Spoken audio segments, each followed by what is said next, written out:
अस्सलाम वालेकुम। हम एरे देखेंगे असेंबली लैंग्वेज में एरे क्या है और उसके अलावा एरे को कैसे हम यूज़ करते हैं, कैसे एक्सेस करते हैं। तो सबसे पहले हम बात करते हैं कि अगर हम हाई लेवल लैंग्वेजेस की बात करें तो उसमें एरे क्या है। एरे है उसमें collection of same data type.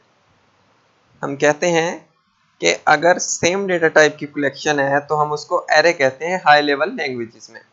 यानी सपोज करें ऐसे हम एरे बनाते हैं हाई लेवल लैंग्वेजेस में।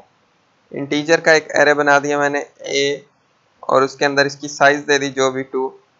तो ये इंटीजर टाइप का है, तो हम इसके अंदर जो वैल्यूज स्टोर करवाएंगे वो भी हमारी इंटीजर टाइप की ही होनी चाहिए।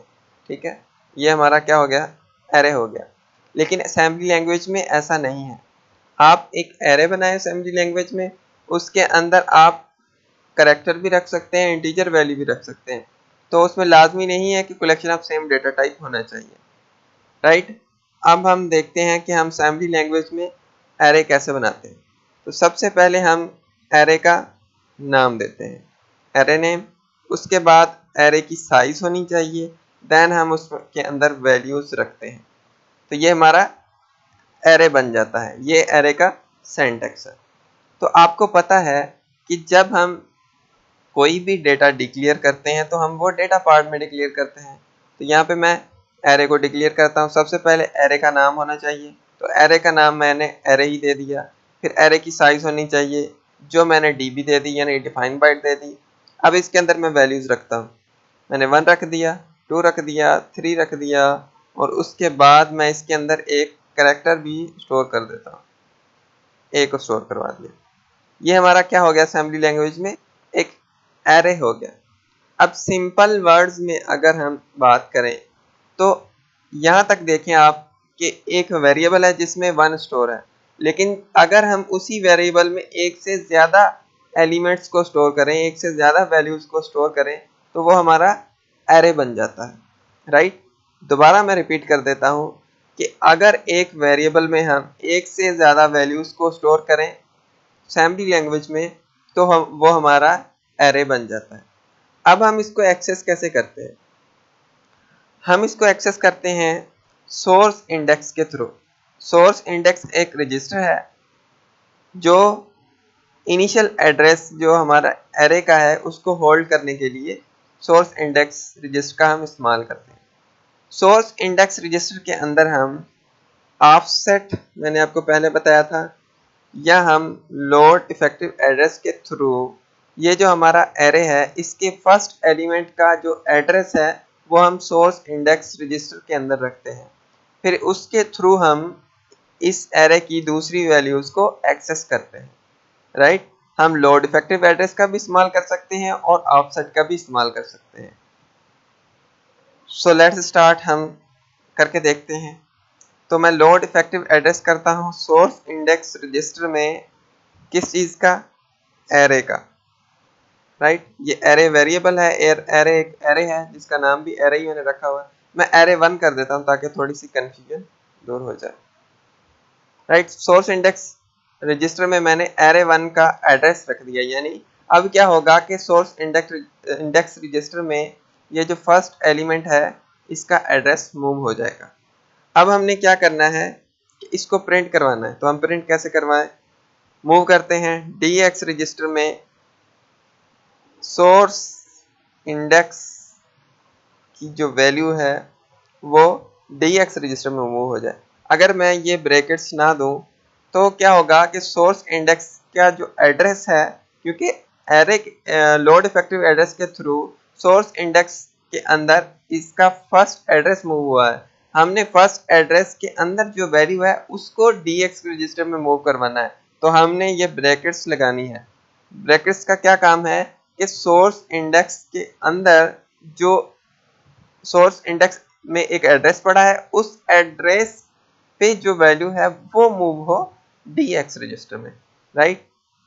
इन ब्रैकेट्स का मतलब क्या होता है कि ये जो रजिस्टर है इसकी एड्रेस पे, यानी ये जिसको पॉइंट कर रहा है, जिस जगह को, जिस लोकेशन को पॉइंट कर रहा है, उस लोकेशन पे जो वैल्यू पड़ी है वो DX रजिस्टर में मूव हो जाए।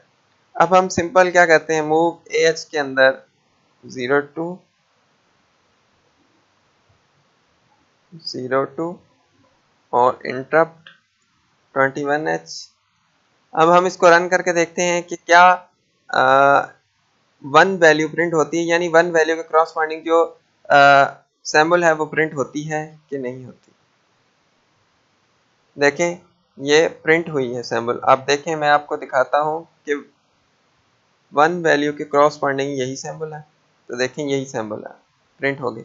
अगर हम 2 को प्रिंट करवाना चाहते हैं तो हम क्या करें, तो हम सोर्स इंडेक्स में 1 ऐड कर देंगे। जब हम इसके अंदर 1 ऐड करेंगे तो क्या होगा कि इसके एड्रेस, यानी सोर्स इंडेक्स इसको पॉइंट कर रहा था 1 को, अब इसके अंदर एक और ऐड हो गया, यानी इस अब ये किसको पॉइंट करने लग जाएगा, इस 2 को, राइट। अब 2 को पॉइंट करने लग जाएगा तो ये इसका जो एड्रेस है इस 2 की जगह, यानी किसको पॉइंट करेगा, इस 2 को, 2 को नहीं पॉइंट करेगा, 2 की एड्रेस को पॉइंट करेगा, राइट। सर ये चीज आप थोड़ा नोट कर लीजिएगा कि 2 को पॉइंट नहीं करेगा, 2 के एड्रेस को पॉइंट करेगा। हमने साथ में ये ब्रैकेट्स भी लगा दी। अब यहाँ पे जो एड्रेस है उस एड्रेस की वैल्यू क्या है 2, तो इन ब्रैकेट्स के थ्रू 2 वैल्यू इस dx के अंदर मूव हो जाएगी और हम AH में 02 मूव करके इंटरप्ट 21H लगा के इसको प्रिंट कर सकते हैं। देखें दूसरी सिंबल प्रिंट हो गई। अब अगर हम एक लूप के थ्रू इसको प्रिंट करवाना चाहें तो हम क्या करेंगे, लूप के थ्रू हम कैसे प्रिंट करवाएंगे। मैंने एक लूप लगा दिया, लूप के, राइट, और मैंने के को डिफाइन कर दिया है यहाँ पे, और CX रजिस्टर में मूव कर दिया मैंने। CX रजिस्टर टोटल एलिमेंट कितने हैं, 1 2 3 4, तो CX रजिस्टर में मैं 4 मूव कर देता हूँ। अब देखें प्रिंट होता है कि नहीं, प्रिंट नहीं होंगे। ये देखें सेम एलिमेंट प्रिंट हो रहे हैं। सेम किस लिए प्रिंट हो रहे हैं, क्योंकि हमने सोर्स इंडेक्स को इंक्रीज किया ही नहीं।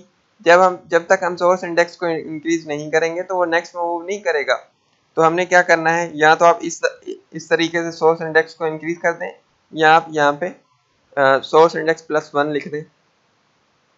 तो हमने इंक्रीज कर दिया, यानी फर्स्ट दफा जब लूप चलेगा तो सोर्स इंडेक्स 1 को पॉइंट कर रहा है, तो 1 की क्रॉसपॉन्डिंग सिंबल है वो प्रिंट होगी। फिर क्या होगा, इंक्रीज हो जाएगा सोर्स इंडेक्स और लूप दोबारा चलेगा, तो सोर्स इंडेक्स 2 को पॉइंट करने लग जाएगा, तो 2 प्रिंट हो जाएगा। फिर दोबारा इंक्रीज हो जाएगा तो सोर्स इंडेक्स 3 को पॉइंट करने लग जाएगा, 3 प्रिंट हो जाएगा। दोबारा इंक्रीज होगा तो सोर्स इंडेक्स ए को पॉइंट करने लग जाएगा, तो ए प्रिंट हो जाएगा, और ये लूप 4 दफा कंप्लीट हो जाएगा और इसकी एग्जीक्यूशन कंप्लीट हो जाएगी और ये बंद हो जाएगा। सो लेट्स देखते हैं हम। देखें ये 3 सैम्पल्स प्रिंट हुई जो 1 2 और 3 के क्रॉसपॉन्डिंग थी, और ये एक कैरेक्टर प्रिंट हो गया लास्ट वाला। So thank you. ये 1 डायमेंशनल एरे था असेंबली लैंग्वेज में। इसका सिंटैक्स भी आपने देखा और हमने इसको यूज करके भी देखा। Thank you for watching this video and stay blessed. Allah Hafiz.